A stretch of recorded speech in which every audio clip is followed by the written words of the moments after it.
You said yesterday morning on the Big 12 call that. You listen to that? Oh, yeah. Every second. You got nothing better to do when you're holding. I You got nothing, hold on a second.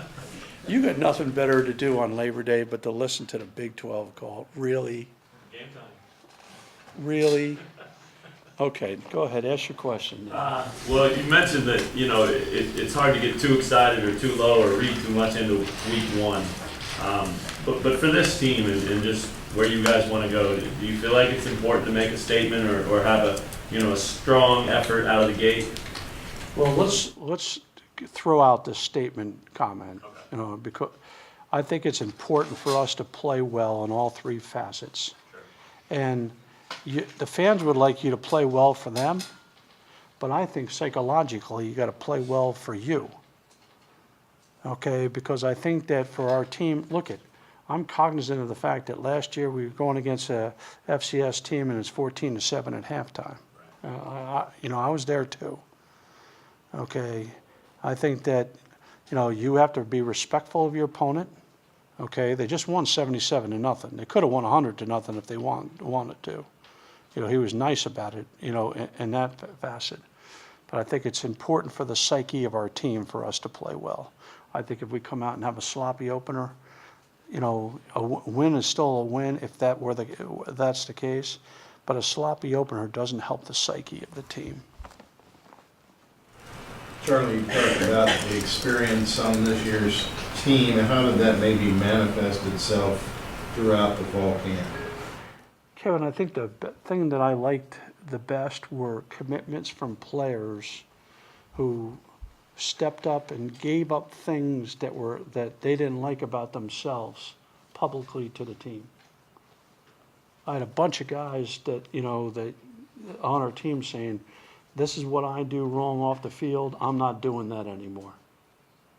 And I think when the players do that on their own with you not there, okay, it clears up a lot of things where you get many more people getting focused on the only thing that's important.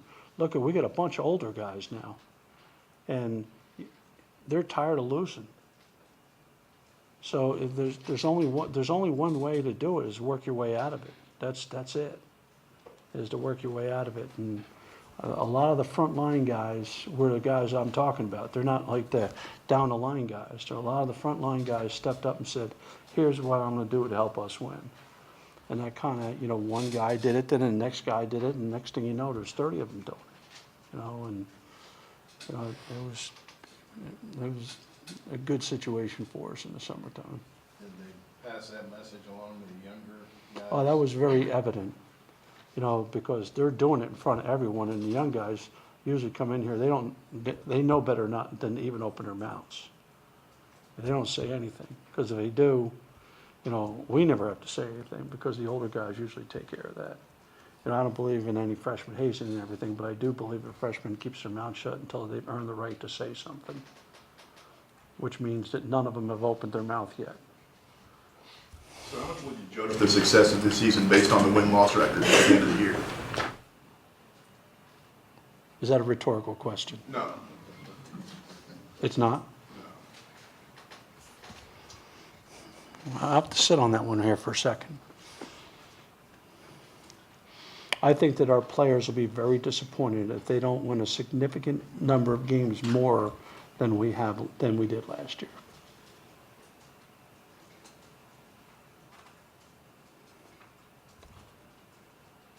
That was as politically correct of response as I could give for that.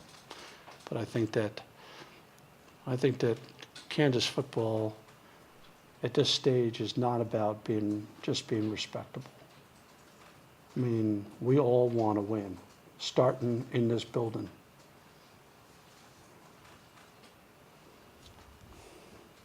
I'm sure there's no substitute for actual game day and going through it in that manner, but are you pretty comfortable with your knowledge and your feel of how John's going to call his game and how that's going to be on Saturday? Yeah, it's been refreshing, to tell you the truth. Because there's most of the days in practice I wouldn't even wear a headset. Because I don't want to hear what he's saying. Right. Now there's other days where I'll listen to everything he says, then afterwards I'll sit down with him and I'll say, "Slow down. So you don't have to say, the personnel group 15 times. Like 11 is a personnel, he'll go 11, 11, 11, 11, 11. I said, okay, we got it. It's 11. We got it. But I don't, now there's every once in a while after a practice, I'll say, what are we trying to do here? But, when you're installing and you're not game planning, you don't second guess anything because maybe that play wouldn't be good against that defense, but you also wouldn't be calling it against that defense. You're just putting it in. It'd be kind of fun to watch. Yeah, a couple of years ago, first play of your KU career was the flea flicker from Danny KO pick. You said you had that dialed up for months. Obviously, you won't be calling the first play, but philosophically speaking, are you, hey, if you can run it 90 times on Saturday and that's all you need to do to win, will you do that? Or let's just say this, in the past, this coaching staff and this defense has very often rushed 3 and dropped 8. In the past. They didn't do that so much that in the first game, but in the past. Well, if they rush 3 and drop 8, we should be running it on every single play. We should never throw it. And that would be the same philosophy I would have, against everyone. If they want to drop 8, you know how small those windows get when they're dropping 8. But they mixed it up a lot more in this game, and they played odd, they played bare, they played even. They played multiple fronts in a game. All things we're going to have to be ready for. Hey, Charlie, at tight end, it looks like Ben has done some things to get onto the 2 deep, and I know we've talked about him for a couple of years. Has he really made big strides the last couple of weeks? Anything that stands out? Jameis clearly the first guy, and the thing is, after Jameis, everyone brings something, one element better than the other. Like Ben is the more athletic, he's the more athletic of the backups. Trent is the more physical of the backups. So I think that you'll see all those tight ends and end up playing when it's all said and done. You don't see an offensive lineman who's a true freshman on the depth chart too often. Is that a credit to how much you like Junior DeSanita or the lack of depth? We're really high on Junior. We have older guys on the team, that we recruited that we could be playing ahead of them, but not that are physical and tough, not in physical and tough and huge human beings like he is. He's so proud of himself, because he's trimmed down. As a matter of fact, he even wanted to make sure that Katie had changed his weight online, because he was feeling so much better about how much weight he had dropped. But I'm like, John is really, really high on where this is heading with Junior. How much weight did he drop? He's probably dropped 30, would you say? He's probably dropped about 30 so far. And I bet you by next season he'll drop another 20 or 30. You can't do it all at once, but he feels a lot better about himself physically. With a faster tempo offense, is it more important for the linemen to be able to, is it hard for them to be able to get the line? No, because they don't have to huddle. They're just standing at the line of scrimmage. After a play's over, they just stand at the line of scrimmage and wait for the quarterback to say something to them. Where everyone else has to get lined up and all the skill guys are all looking for the signal. Not the linemen, though. They don't look for the signal. So they just waddle back to the line of scrimmage and get ready for, like they're like trained pigs, They waddle back to the line of scrimmage and they get their command and they go play the next play.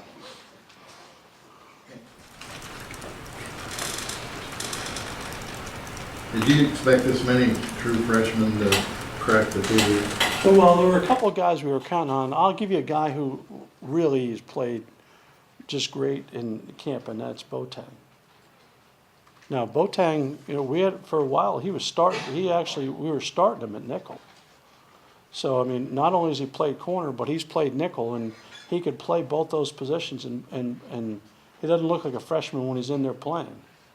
So if you were out of all those guys, the guy, Kyron, everyone knew about Kyron some, so that would come as no surprise. Corey, everyone knew about him some, especially after the injuries, so that would come as no surprise.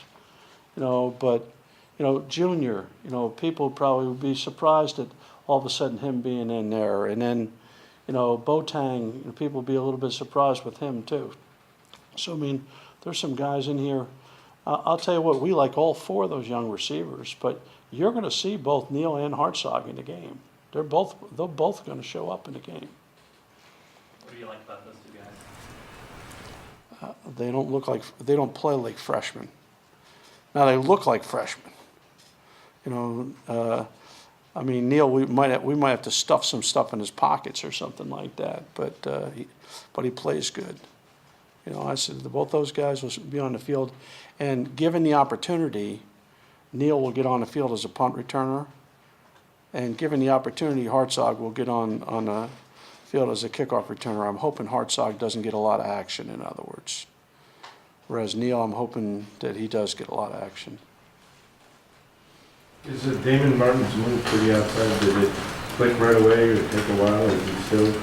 Actually, he's been, just gotten better through the spring and in training camp, because we thought for a while, well, do we need to move him back into? I mean, he was clearly the best right tackle.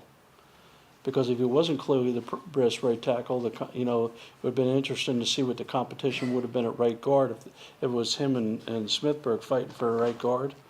But when you were putting out the five best guys, three guys that were definitely in it from the whole way were Appa, Smithburg, and Damon.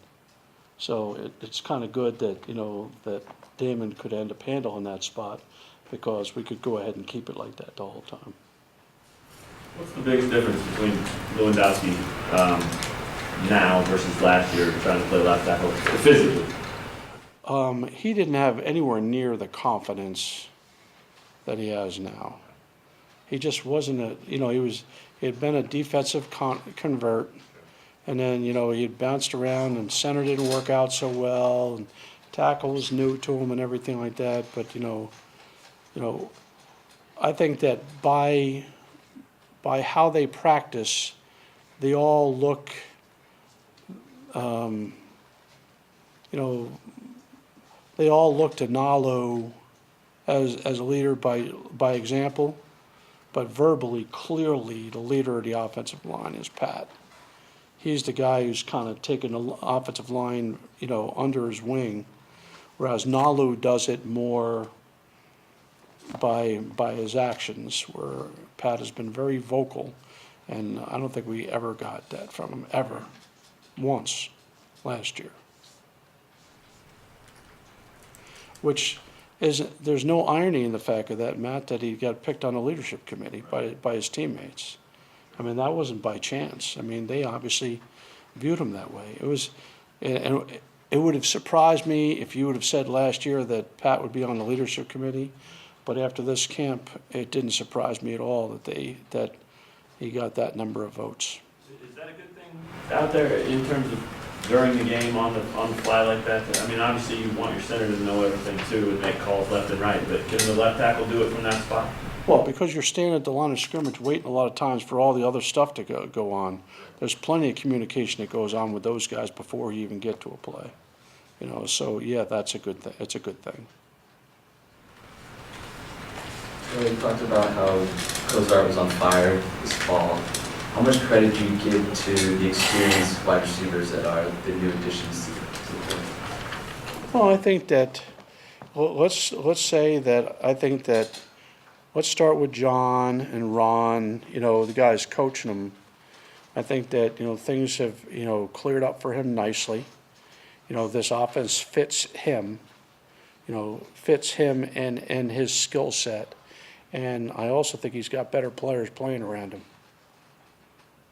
So the combination of, Harwell being in there in the slot and Tony being a full-time wide receiver, starting with those two guys on every single play.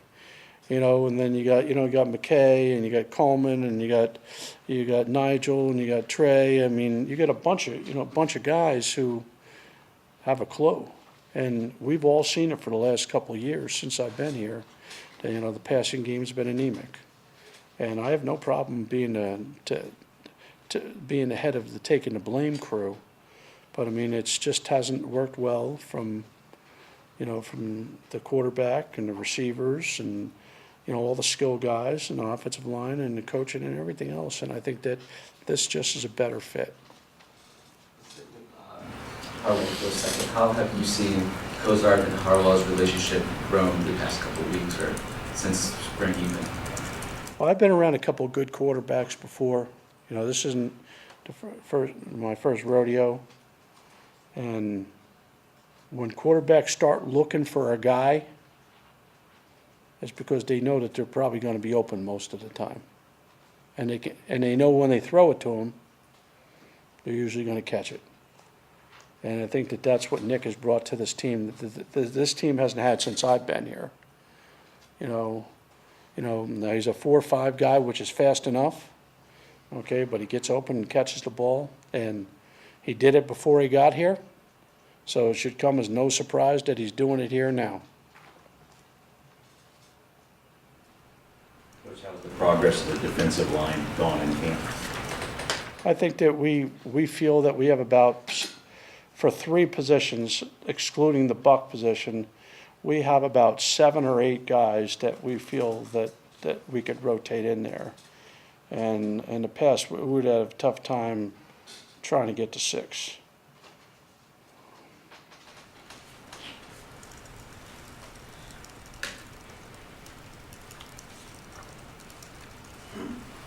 Is there an area you can look at to say, well, you had hoped you'd be farther along than you are? We haven't played anyone yet, Tom, so I mean, it's tough to tell. Do I have some areas of concern? Yeah, that I wouldn't voice them, but I do have some areas of concern. But when you had so many things that were areas of concern, and some of them you feel so much better about, now you're worrying about less things. And I think that in itself is a good thing. Do I still have restless nights worrying about this or that? Yeah, I do. Okay, I think, like I said before, for the sake of being redundant, there's just less of them that I worry about now. Last year at this time, you wondered whether or not the passing game even had a chance. I don't feel that way anymore. You're worried about, well, are all these guys on defense going to pan out? I think our defense is going to be pretty salty, to tell you the truth. I think if our offense could score enough points, we'll have a chance to win a whole bunch of games. When you have fewer areas, can you then do a better job of camouflage? Yeah, you could hide more. The first thing, though, that hides the sins is the athletic quarterback. More than any other position, that's the first way you can hide some problems. And that has not been our MO for the last 2 years. So I think he's played well, and Mike, be honest with you, is not a big drop off behind him either. And be honest, behind him, TJ's not a big drop off from Mike.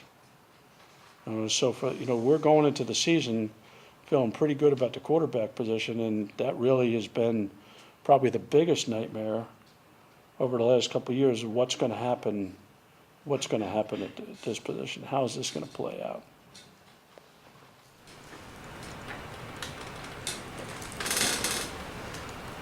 Coach, did you see Ben Heaney's first pitch on Sunday?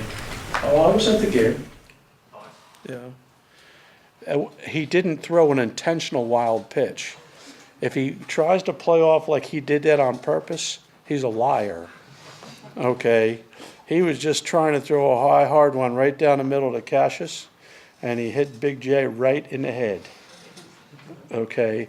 And then I accused him of trying to get on the not top 10 of ESPN because I just couldn't imagine. I've seen some bad first pitches, but that ranks right up there with one of the worst of all time.